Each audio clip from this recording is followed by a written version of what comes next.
these aggressive sellers successful? Where we had multiple breaks above the zone here, we had multiple breaks above the zone here. So were these sellers successful? Were these aggressive sellers successful? Well, the answer is no, they weren't successful. So what does this mean, right? What does this actually mean? So at key level 2, between 940 and 10, let's say 940 to 10, what was going on? So this is what we mean by, right? This is the order flow blueprint, right? This is how order flow works. So what you're looking for is you're looking for an entry into the zone, right? You're then looking for, if you're looking for longs, right? You're looking for aggressive sellers. And so aggressive sellers are seen via the delta inside of the candles, right? So this here, this is the footprints of each candle. So it has buy orders and sell orders, or in other words, sell orders on the left, buy orders on the right. And so the only thing you need to take away from this is you want to look at the delta inside of the candles to make any decision as to whether a zone is going to hold bearish or hold bullish. And so there are more aggressive sellers, and so the delta is red.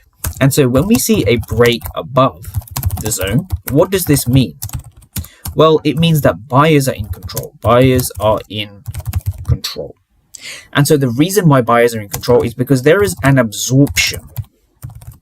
And so when there's an absorption, it just means that there are buy limit orders resting there, right? So this is a demand zone by definition, right? Because the sellers failed, which means here, there is an absorption of the sellers, which means that buyers are in control, right? Buyers won the auction there, right? This is basically how order flow works.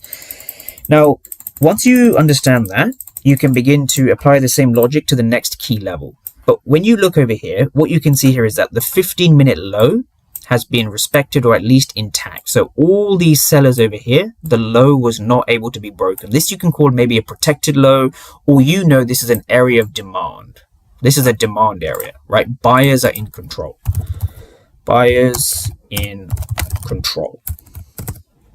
Buyers in control.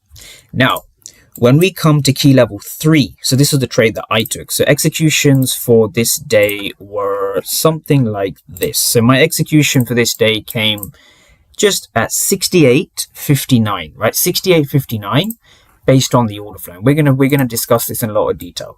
So what we can see here is price coming above the zone like this, right? So we actually broke above the zone. So my execution for that